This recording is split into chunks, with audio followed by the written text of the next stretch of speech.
కోరుతున్నాడు? కృతజ్ఞతా స్తుతిని కోరుతున్నాడు. మనము మన జీవితంలో కృతజ్ఞతా స్తుతులు దేవునికి చెల్లింపబద్దులమై ఉన్నాము. రెండవది, కృతజ్ఞతా వచనములనే మనం మాట్లాడాలి. మూడవది, కృతజ్ఞత కలిగిన జీవితమే మనం జీవించాలి. ఇది దేవుని చిత్తము. బైబిల్ గ్రంథం ఏం చెప్తుంది? దెస్సలోనికైలకు రాసిన పత్రికలో ఎల్లప్పుడూ సంతోషముగా ఉండండి, ఎడతెగక ప్రార్థన చెయ్యండి, ప్రతి విషయమునందు మీరేం చేయాలి? కృతజ్ఞతా స్తుతులు చెల్లించుడి. ఏ విషయంలో? ప్రతి విషయంలో బర్త్డే కొరకు స్తుతించాలి, ఆయుష్ కొరకు స్తుతించాలి, ఆరోగ్యం కొరకు స్తుతించాలి, రక్షణ కొరకు స్తుతించాలి. దేవుడు మనకిచ్చిన ప్రతి విషయమై ఆయన మనల్ని కోరేది స్తుతిని మాత్రమే కోరుతున్నాడు. ఇది దేవుని చిత్తము. మనము దేవునిని స్తుతించటం ఏమై ఉన్నది? దేవుని చిత్తము. స్తుతి యాగమును కీర్తనల గ్రంథంలో దేవునికి స్తుతి యాగము చేయుము అని. ఏం చేయాలి? దేవునికి స్తుతి యాగము చేయ, మహోన్నతునికి నీ మ్రొక్కుబడులు చెల్లించుము. కాబట్టి నూతన నిబంధనలో మ్రొక్కుబడులు అంటే జిహ్వాఫలములే. పేతురు పత్రికలో మీరు ఆత్మ సంబంధమైన బలులు అర్పించమంటాడు. అంటే నీ హృదయంలో నుండి, నీ పెదవులలో నుండి, పరిశుద్ధపరచబడిన నీ హృదయంలో నుండి దేవునికి చెల్లించే స్తుతులు, దేవునికి చెల్లించే ఆ స్తుతి దేవునికి అదే ఒక బలి, అది దేవునికి అర్పణ.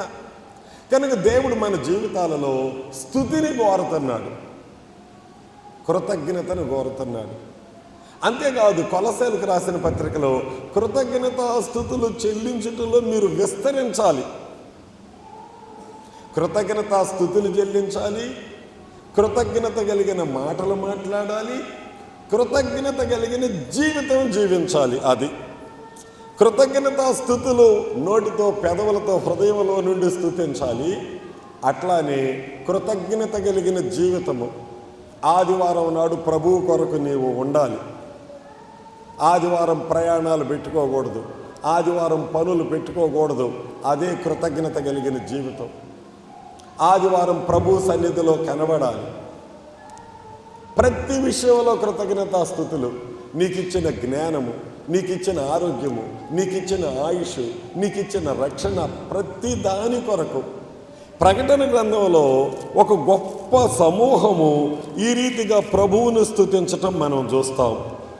ఏమని స్తుతిస్తున్నారు? 7వ అధ్యాయంలో ఒక గొప్ప సమూహము దేవుని సన్నిధికి వచ్చి తెల్లని వస్త్రములు ధరించుకొని, ఖర్జూరపు మట్టలు చేత పట్టుకొని, సింహాసనం ఎదుట, గొర్రెపిల్ల ఎదుట నిలవబడి, 10వ వచనం, సింహాసనాసీనుడైన మా దేవునికిని గొర్రె పిల్లకును మాకిచ్చిన రక్షణను బట్టి స్తోత్రము అంటున్నారు. మాకు రక్షణ ఇచ్చాడు. ఈ రక్షణ దేవుడు తన కృపచేత ఇచ్చాడు. తన కుమారుడైన యేసు క్రీస్తు నందలి విమోచనము ద్వారా, యేసును విశ్వసించటము ద్వారా ఈ రక్షణ మనకి ఉచితముగా వచ్చింది. ఈ రక్షణను మనం వెలబెట్టి కొనలేము. ఇది చాలా వెలగట్టలేనిది. ఎందుకంటే యేసు ప్రభు మరణము ద్వారా, ఆయన రక్తము ద్వారా ఈ రక్షణ వచ్చింది. మరి యేసు ప్రభువుకి ఎంతని వెలగడతాం? వెలగట్టలేము.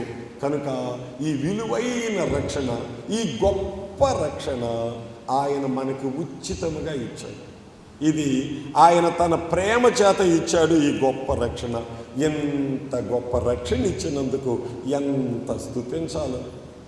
ఏదో చిన్న చిన్న స్వస్థతలు కాదు, ఏదో కుష్ఠరోగం పోవటం, క్యాన్సర్ పోవటం, జ్వరం పోవటం, ఏదేదో రోగాలు పోవటం కాదు. అసలు మన పాపములనే యేసు ప్రభు తన రక్తంతో తుడిచిపెట్టి మనల్ని నీతిమంతులుగా, పరిశుద్ధులుగా చేసి మన ఆత్మలకు రక్షణ ఇచ్చాడు, మనకు నిత్య జీవాన్ని ఇచ్చాడు, మనకు శాంతినిచ్చాడు, మనకు సమాధానం ఇచ్చాడు, మనకు తన ఆత్మనిచ్చాడు, మనకు తన వాక్యాన్ని ఇచ్చాడు. ఇది ఎంత గొప్పది అని అంటే, ఈ లోకములో ఇంతకు మించినది ఏదీ లేదు. ఏ ఆస్తి ఈ రక్షణకు సాటి అయినది కాదు, ఏ పదవి ఈ రక్షణకు సాటి అయినది కాదు, ఏ ధనము ఈ రక్షణకు సాటి అయినది కాదు, ఏ వెండి బంగారములు ఈ రక్షణకు సాటి అయినవి కావు. ఈ భూమియు దానిలో ఉన్న సర్వ సంపూర్ణత అవన్నీ పంచభూతములతో మహావేంద్రములతో అవన్నీ గతించిపోయాయి, లయమైపోయాయి. కానీ రక్షణ శాశ్వతమైనది, రక్షణ నిత్యమైనది, రక్షణ అమూల్యమైనది. ఎంత గొప్ప రక్షణ!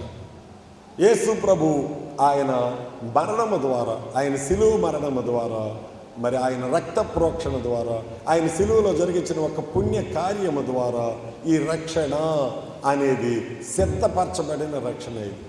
ఇది యేసును విశ్వసించిన వారందరికీ ఉచితంగా వచ్చే రక్షణ. కాబట్టి ఒక గొప్ప సమూహము దేవుని ఎదుట నిలవబడి, తెల్లని వస్త్రములతో నిలవబడి, గొప్ప శబ్దం అంట, ఏదో సణిగినట్టు గొరిగినట్లు కాదంట. ఎంత గొప్ప శబ్దం అంట చెప్పండి, ఎంత గొప్ప శబ్దం! గొప్ప శబ్దము, గొప్ప శబ్దముతో ఏమని స్తుతిస్తున్నారు? సింహాసనాసీనుడైన మా దేవునికి, మా కొరకు ప్రాణ రక్తాలు దారబోసి చనిపోయి సమాధి చేయబడి తిరిగి లేచిన దేవుని గొర్రె పిల్లకు మాకిచ్చిన రక్షణను బట్టి స్తోత్రము అని బిగ్గరగా ఏం చేస్తున్నారు? ప్రభువుని స్తుతిస్తున్నారు, ఆరాధిస్తున్నారు. ఇదే కృతజ్ఞత అంటే. కృతజ్ఞతలో స్తుతి ఉంటుంది, కృతజ్ఞతలో ఆరాధన ఉంటుంది. కృతజ్ఞత కలిగిన వారు పరిచర్య చేస్తారు, అదే కృతజ్ఞత. కృతజ్ఞత కలిగిన వారు దేవునికి సమర్పణ చేస్తారు, అదే కృతజ్ఞత. కృతజ్ఞత కలిగిన వారు దేవుని కొరకు ఏదో చెయ్యాలి అనే తపన ఉంటుంది, అదే కృతజ్ఞత. దేవుడు ఐగుప్తు నుండి ఇశ్రాయేలుని విమోచించి కనానుకు తీసుకొచ్చి ఆ స్థలాలను స్వాచ్యాలుగా ఇచ్చాడు. త్రవ్వని బావులు, కట్టని ఇండ్లు, నాటని తోటలు వారికి ఇచ్చాడు. అవి పాలు తేనెలు ప్రవహించే దేశాన్ని ఇచ్చాడు. మరి ఇప్పుడు వాళ్ళు ఏం చేయాలి? దేవుడు ఏం చేయమని కోరాడు? ద్వితీయోపదేశకాండం 8వ అధ్యాయం చూడండి. ఇవన్నీ దేవుడిచ్చి తన సేవకుడైన మోషే ద్వారా వాళ్లతో ఈ ఒక్క మాట చెప్పాడు. ఏమని చెప్పాడు చూడండి. 8వ అధ్యాయము 7వ వచనం. నీ దేవుడైన యెహోవా నిన్ను మంచి దేశములో ప్రవేశపెట్టును. ఆ దేశము నీటి వాగులు కలిగిన దేశము. ఆ దేశము లోయలలో నుండి, కొండలలో నుండి పారు ఓటలు, అగాధ జలములు కలిగిన దేశము. ఆ దేశములో గోధుమలు, యవలు, ద్రాక్ష చెట్లు, అంజూరపు చెట్లు, దానిమ్మ పండ్లు కలిగిన, ఆ ఒలీవ నూనె, తేనె కలిగిన దేశము. కరువు అనుకోకుండా నీవు ఆహారము తినే దేశము. అందులో నీకు ఏ లోపము ఉండదు. అది ఇనుపు రాళ్ళు కలిగిన దేశము. దాని కొండలలో నుండి నువ్వు రాగి త్రవ్వి తీయవచ్చు. కాబట్టి ఈ దేశంలో దేవుడు నిన్ను ప్రవేశపెట్టిన తరువాత నీవు సమృద్ధిగా తిని తృప్తి పొంది ఇక నువ్వు చేయాల్సింది ఏమిటి? నీ దేవుడైన యెహోవా నీకు ఇచ్చిన మంచి దేశమును బట్టి ఆయన ఏం చేయాలి? స్తుతించాలి. అంటే దేవుడు ఇక్కడ ఏం కోరుతున్నాడు అంటే కేవలము స్తుతిని కోరాడు అంతే. మనం దేనిని బట్టి స్తుతించాలి అన్నాడు? మంచి దేశం ఇచ్చాడు, వందనాలు. మంచి దేశంలో పాలు తేనెలు ఇచ్చాడు, దేవునికి మంచి ఫ్రూట్స్ ఇచ్చాడు, మీ స్తోత్రాలు. మంచి లోహాలు ఇచ్చాడు, దేవునికి స్తోత్రాలు. అవన్నీ నువ్వు అనుభవిస్తున్నావు. వాటన్నిటిని బట్టి కృతజ్ఞత కలిగి ఏం చేయాలి? దేవునికి నీ పెదవులతో, నీ నాలుకతో, నీ హృదయముతో ఆయనకు స్తుతులు చెప్పాలి. చెప్పండి, మన ఇళ్లల్లో స్తుతి ఉన్నదా? నీ నోట్లో స్తుతి ఉన్నదా? నీకు రోజుకి 24 గంటలు దేవుడిస్తే 24 గంటల్లో నీ నోటిని దేనికి వాడుతున్నావు? అన్నిటికీ వాడుతున్నావు కదా, మాట్లాడటానికి, దానికి దీనికి. 24 గంటల్లో నీ నోటిని, నీ హృదయమును స్తుతికి ఎంత వాడుతున్నావు? రోజుకి ఎంత స్తుతిస్తున్నావు? దేవుడు కోరేది స్తుతిని కోరుతున్నాడు. దేవుని ఆత్మ నీలో ఉంటే ఆత్మ నీ నోట నుండి స్తుతులు స్తుతులు స్తుతులు కృతజ్ఞత కలిగిన వారి హృదయములో నుండి స్తుతులు ప్రవహిస్తూ ఉంటాయి. కృతజ్ఞత కలిగినటువంటి వారు కృతజ్ఞత కలిగిన జీవితం జీవిస్తూ ఉంటారు. కృతజ్ఞత కలిగిన వారు దేవునికి ఏదో చెయ్యాలి అనే తపన ఉంటుంది. ఎందుకంటే దేవుడు నాకు ఇది ఇచ్చాడు, దేవుడు నన్ను రక్షించాడు, దేవుడు నాకు సహాయం చేశాడు, నేను దేవుని కొరకు ఏం చేయాలి అనే ఆ తపన కృతజ్ఞత కలిగిన వారిలోనే ఉంటుంది. దేవుడు ఐగుప్తు నుండి ఇశ్రాయేలుని విమోచించాడు, వారిని న్యాయాధిపతులు పరిపాలన చేశారు. రమారమి 410 సంవత్సరాలు న్యాయాధిపతులు 15 మంది ఇశ్రాయేలీయులను పరిపాలన చేశారు. ఒక 110-111 సంవత్సరాలు దాస్యకాలము, పరిపాలనా కాలం 410. రమారమి ఒక 520 సంవత్సరాలు న్యాయాధిపతుల పరిపాలనలో ఇశ్రాయేలీయులు ఉన్నారు కనానులు. ఇది ఐగుప్తు నుండి విమోచించబడిన తర్వాత మొదటి న్యాయాధిపతి ఒత్నియేలు, ఆఖరు న్యాయాధిపతి సమూయేలు, ఈ 15 మంది న్యాయాధిపతులు రమారమి 500 సంవత్సరాలు పరిపాలన చేస్తే వారిలో ఎవరు ఈ ప్రత్యక్ష గుడారాన్ని పట్టించుకున్నారు? అది సేనాయి దగ్గర దేవుడు మోషేతో చెప్తే ఐగుప్తు నుండి విమోచించబడిన వారు సేనాయి కొండ దగ్గర ప్రత్యక్ష గుడారమును నిర్మించుకున్నారు. 40 సంవత్సరాలు దాన్ని మోసుకొని కనానుకు వచ్చి ఆ కనానులో షీలోహులో ప్రత్యక్ష గుడారమును నిర్మించుకున్నారు. అక్కడ రమారమి 500 సంవత్సరాలు పరిపాలన చేసిన ఆ డేరాలు, ఆ మేకులు, ఆ తాళ్ళు, ఆ పలకలు, ఆ ప్రత్యక్ష గుడారం, దాంట్లో మందసం, ఆరాధన 500 సంవత్సరాలు ఎవరైనా పట్టించుకున్నారా? ఒక్కొక్కరు న్యాయాధిపతిగా 40 ఏళ్ళు, 20 ఏళ్ళు, 30 ఏళ్ళు పరిపాలన చేశారు. న్యాయాధిపతులు పరిపాలకులుగా సుఖభోగాలు అనుభవించారు, ప్రజల ద్వారా గౌరవాన్ని అనుభవించారు, దేవుని ద్వారా న్యాయాధిపతులుగా ఎన్నిక చేయబడి ఘనపరచబడ్డారు. కానీ ఏ ఒక్క న్యాయాధిపతికి మందిరం పట్టలేదుగా, ఈ ప్రత్యక్ష గుడారాన్ని గురించి ఎవరికి పట్టలేదు కదా. సరే, న్యాయాధిపతుల పరిపాలన ముగించబడింది. సౌలును దేవుడు రాజుగా చేశాడు. అతడు రాజులలో మొదటి రాజు. 40 ఏళ్ళు పరిపాలన చేశాడు. ఏమన్నా మందిరాన్ని పట్టించుకున్నాడా? చెప్పండి ఒకసారి. ఏంటో, అరే నిన్ను దేవుడు పెద్ద సింహాసనం మీద పంపిస్తే, నాకు దేవుడి సింహాసనం ఇచ్చాడు, నాకు దేవుడి కిరీటం ఇచ్చాడు, లక్షల మందికి రాజుగా చేశాడు, ఈ ఆధిక్యత ఇచ్చాడు, ఈ భాగ్యాన్ని ఇచ్చాడు, ఈ గౌరవాన్ని ఇచ్చాడు అని దేవుడు నిన్ను అంత హెచ్చించితే నువ్వు దేవునికి ఏం చేయాలి? అదే కృతజ్ఞత అంటే. మరి సౌలులో ఏమన్నా కృతజ్ఞత ఉన్నదా? చెప్పండి, ఏమన్నా కృతజ్ఞత ఉన్నదా? మరి ఇప్పుడు మనం ఇక్కడ ఎంతమందిలో సౌలులాగా ఎంతమంది ఉండాం? మరి న్యాయాధిపతుల్లాగా ఎంతమంది ఉండాం? న్యాయాధిపతులు పాలన చేసే లెక్కలోనే ఉండారు, కానీ దేవునికి మందిరాన్ని పట్టించుకున్న దాఖలాలే లేవు. ఆ మందిరం కట్టబడి రమారమి 550-600 సంవత్సరాలు అయింది. అంటే వీరి పరిపాలనే 500 సంవత్సరాలు పైచీలుకున్నది. మరి అరణ్యంలో 40 ఏళ్ళ ప్రత్యక్ష గుడారం మోసుకొచ్చారు. ఇవన్నీ కలుపుకుంటే 600 సంవత్సరాలు ఆ ప్రత్యక్ష గుడారానికి. ఏది సమూయేలు పరిపాలన ముగింపులోకి వచ్చేసేటప్పటికి మరి ఎవరన్నా మందిరాన్ని పట్టించుకున్నారా? చెప్పండి, ఒకసారి స్పందించండి. మరి కృతజ్ఞత అంటే ఏమిటి? ఇక్కడ కృతజ్ఞత 2 రకాలుగా ఉంటుంది. ఒకటేమో స్తోత్రం స్తోత్రం స్తోత్రం స్తోత్రం స్తోత్రం స్తోత్రం స్తోత్రం స్తోత్రం స్తోత్రం, అయ్యా స్తోత్రం స్తోత్రం స్తోత్రం స్తోత్రం. ఇది స్తుతి. అది కావాలి. అందరూ దేవునికి స్తోత్రాలు చెప్పండి, దేవునిని మహిమపరచండి, స్తుతులు చెప్పండి. అది ఒక కోణం. ఇక రెండవది ఏంటి చెప్పండి? రెండవది ఏమిటో? ఇప్పుడు వచ్చిన వాళ్ళందరూ స్తోత్రం స్తోత్రం అని ఈ మందిరం పరిచర్య చేయకపోతే ఈ ఫ్యాన్లు ఏంటి, ఈ చాపలు ఏమిటి, ఈ మైక్ ఏంటి, ఇదంతా ఎవరు చేస్తారు? ఈ కుర్చీలు ఎవరు వేస్తారు? ఇవన్నీ పరిచర్య చేస్తే కదా మీరు వచ్చి చక్కగా కూర్చున్నది. మరి ఈ పరిచర్య చేసే వారిలో ఎంత కృతజ్ఞత ఉన్నది?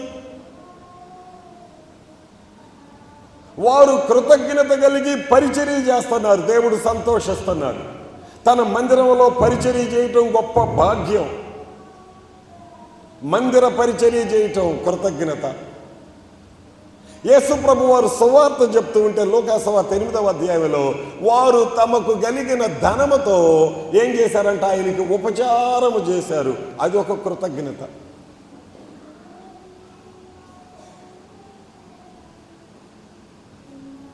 ఒక సహోదరుడు అటువైపు చూడండి, ఒకసారి అటు నా ఎడం వైపు చూడండి, అక్కడ ఒక రౌండ్ టేబుల్ ఉన్నది.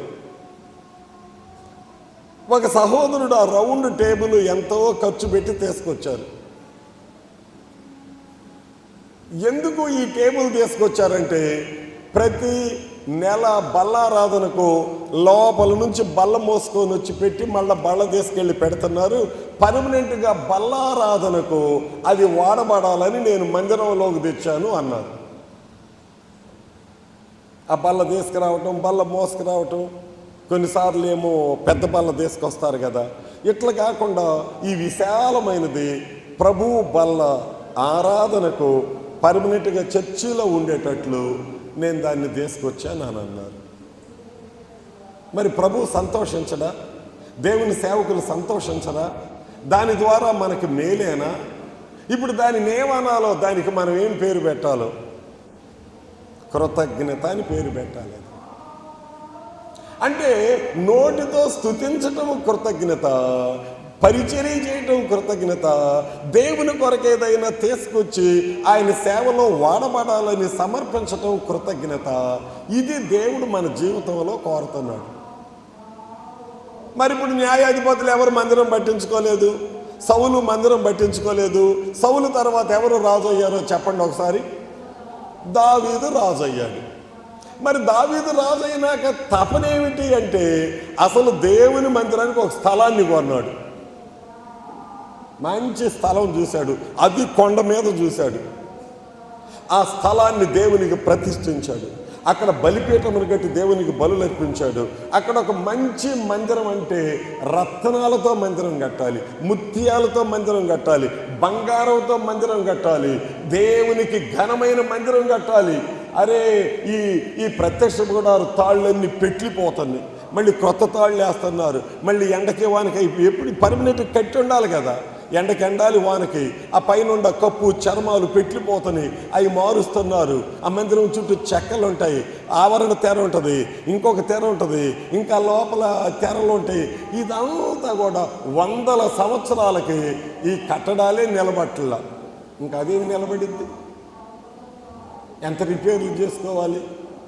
ఈ టెంట్ హౌస్ వాళ్ళు ఎండకి ఎండి పెట్టి ఆ టెంటలు మార్చుకుంటూ ఉంటారు.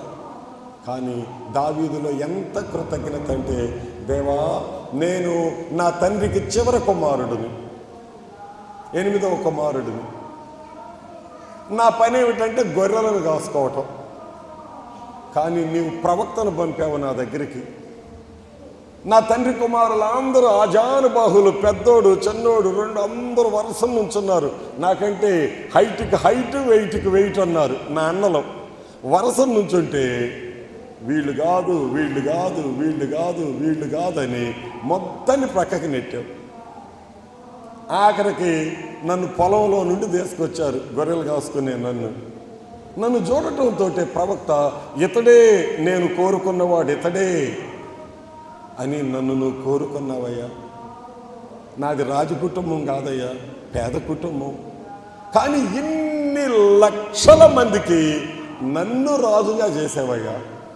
నాకెంత ఘనత, ఎంత గౌరవం, ఎలాంటి సింహాసనం, ఎలాంటి కిరీటం, ఎలాంటి కృప, ఎలాంటి జ్ఞానం, ఎలాంటి ఆధిపత్యం. ప్రజలు వచ్చి నా కాళ్ళ దగ్గర సాగిల పడుతున్నారయ్యా, నన్ను నమస్కరిస్తున్నారయ్యా, నన్ను పూజిస్తున్నారయ్యా. ఏంటయ్యా నాకు ఈ భాగ్యం? ఓ నా ప్రాణమా యెహోవాను సన్నుతించుము, నా అంతరంగమునున్న సమస్తమా ఆయన పరిశుద్ధ నామమును సన్నుతించుము. నా ప్రాణమా యెహోవా చేసిన ఉపకారములలో దేనిని మరవద్దు అంటాడు దావీదు సమూయేలు గ్రంథంలో. ఇంతగా నన్ను హెచ్చించుటకు నేనే పాటి వాడను అని అడుగుతాడు. దేవా నా దగ్గర ఏం మంచి ఉన్నది? నేనేంటి, అసలు ఏంటి నన్ను ఎంతగా హెచ్చించావు? ఏంటి నన్ను ఎంత గొప్ప చేశావు?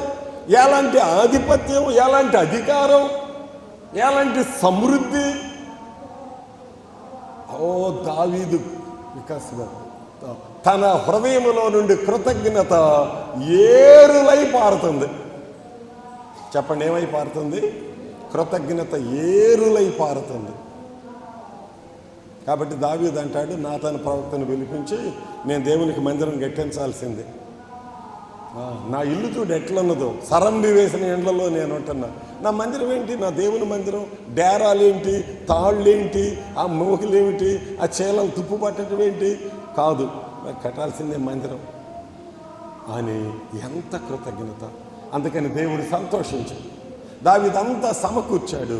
దేవుడు దావీదుతో చెప్పాడు, నేను నీకు కుమారుని పుట్టిస్తాను, అతడు నా నామ మందిరం కొరకు అతడు మందిరం కట్టేస్తాడు. ఇదిగో నీ సంతానం ఈ సింహాసనం మీద సదాకాలం పరిపాలన చేస్తారు అన్నాడు.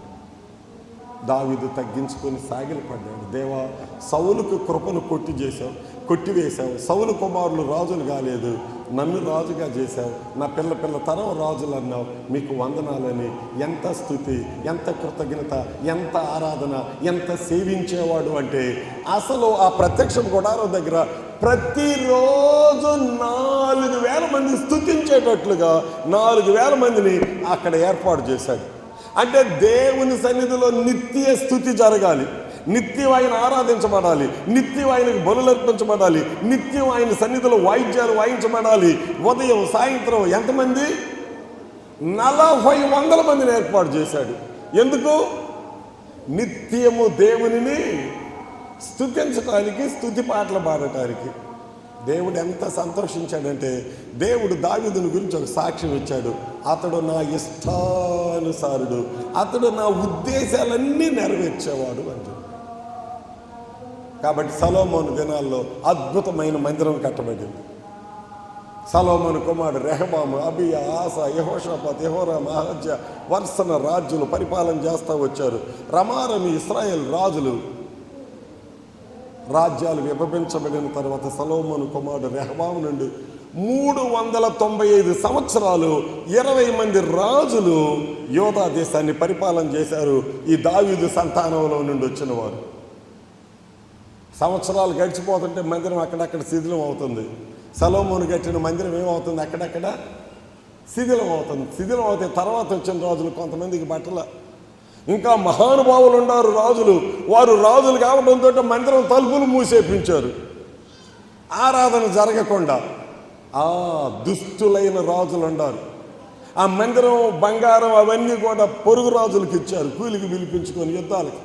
మనుష్య ఎంత దుర్మార్గుడు! హిజ్కియా తండ్రి దేవుని మందిరపు తలుపులన్నీ మూయించేస్తాడు. హిజ్కియా రాజు ఏం చేస్తాడంటే మళ్ళీ మందిరం తలుపులన్నీ తెరుస్తాడు.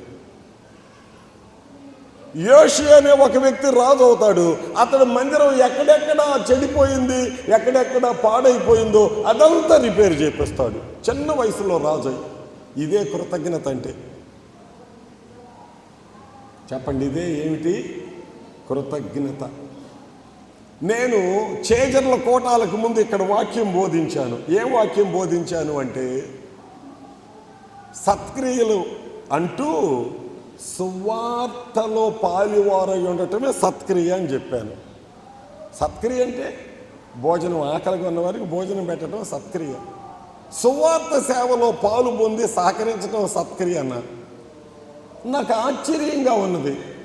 నేనేదో పని మీద అట్లా వెళితే మన సంఘంలో కొంతమంది విశ్వాసులు కొంతమంది కొన్ని కానుకలు ఇస్తున్నారు. నేను అడిగాను, ఎప్పుడు ఇట్లా ఇచ్చిన వాళ్ళు కదా, ఎందుకు ఇదంటే, అయ్యా చేజర్ల కోటాలు కదా, కోటాలకు ఖర్చు పెట్టండి అంటున్నారు.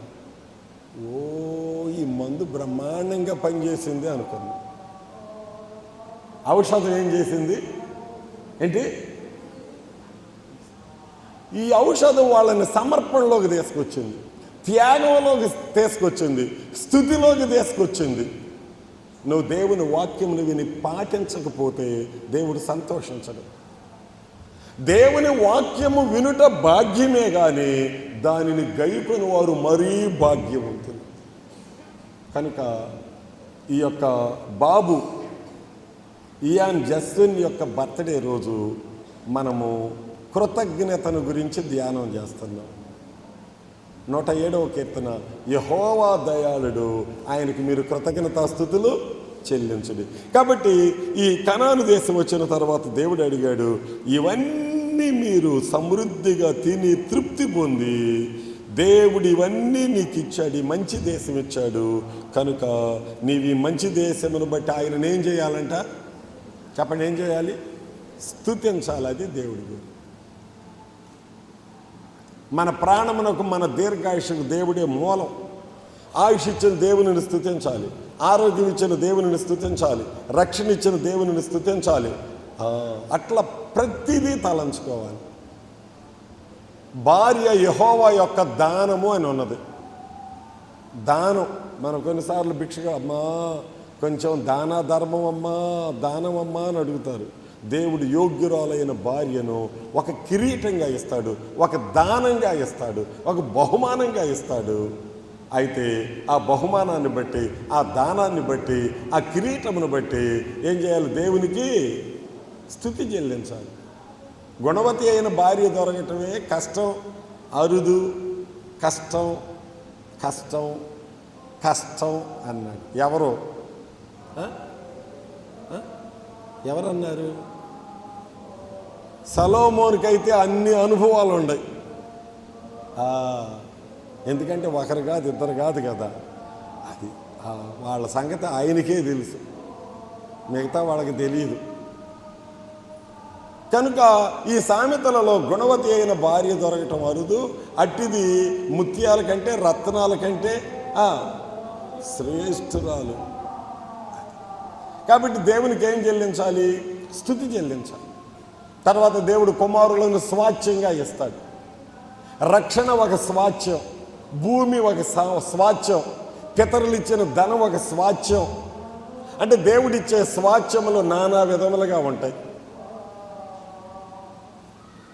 దేవుడు మనకిచ్చే ప్రతి స్వాచ్యము కొరకు మనం ఆయనకి ఏం చెల్లించాలి? స్తుతి యాగం చెల్లించాలి. ఇక 65వ కీర్తనలో ఇప్పుడే ఉత్తర ప్రత్యుత్తరాలుగా చదువుకున్నాం కదా. ఈ 65వ కీర్తనలో ఈ మాటలు మనం చూస్తాం. ఏమని చూస్తాము? 11వ వచనంలో, సంవత్సరమును నీ దయా కిరీటమును నీవేం చేసావు? ధరింపజేసి అన్నావు. దేవుడు ఏటేటా మనకు ఒక సంవత్సరాన్ని ఇస్తూ ఉంటాడు, తన దయా కిరీటం పెడుతూ ఉంటాడు. సంవత్సరం అంటే ఒక సంవత్సరం ఇస్తూ ఉంటాడు. ఆయన మనకు దీర్ఘాయుష్ని ఇస్తూ ఉంటాడు, ఆయన మనకు ఆయుష్ ఇస్తూ ఉంటాడు. ఈ సమస్తమును బట్టి కూడా మనం దేవుని ఎదుటి సాగిలపడి మనం ఏం చెల్లించాలి? దేవునికి స్తుతి చెల్లించాలి. కాబట్టి దావీదులో ఈ స్తుతిని మనం చూస్తాం, పౌలు గారిలో స్తుతిని మనం చూస్తాం.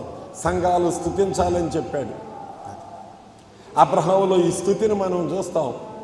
దేవుని చిత్తం చేసిన అబ్రహాముతో దేవుడు ఇదిగో ఈ దేశాన్ని నీకు ఇస్తున్నానని 12వ అధ్యాయం 7వ వచనంలో వాగ్దానం చేస్తే అబ్రహాము వెంటనే బలిపీఠం కట్టాడు. అదే కృతజ్ఞత బలిపీఠం. అక్కడ కృతజ్ఞత స్తుతులు చెల్లించాడు. కనుక ఈ దినం మీ కుటుంబాలలో మీకు దేవుడిచ్చిన రక్షణ మేళ్ళు కొరకు స్తుతించండి. అట్లానే ఇప్పుడే నూతన సంవత్సరంలోకి వచ్చినటువంటి ఇయాన్ జస్విన్ కొరకు మనం స్తుతించుదాం. ప్రభా, జోసెఫ్ పావనిని ప్రేమించి ఒక కుమారుడినిచ్చావు. ఒక కుమారుడినే కాదు, ఆ కుమారుడికి సంవత్సరము ఆయుష్ ఇచ్చావు, ఆరోగ్యం ఇచ్చావు. అట్లానే మనకు రక్షణ ఇచ్చాడు. మనకేమిచ్చాడు? రక్షణ ఇచ్చాడు. ఈ రక్షణను బట్టి స్తుతించాలి. మనకు ఆయుష్ ఇచ్చాడు, మనకు ఆరోగ్యం ఇచ్చాడు, మనకు సహవాసం ఇచ్చాడు, మనకు మందిరం ఇచ్చాడు. ఇవన్నీ దేవుడు మనకిచ్చాడు. వీటన్నిటిని బట్టి మనం ఆయన ఎదుట సాగిలపడి ప్రభువుని బహుగా స్తుతించుదాం. దేవుడు మిమ్మల్ని దీవించును గాక. ఆమేన్. కొద్ది నిమిషాలు ప్రభువుని స్తుతించుదాం.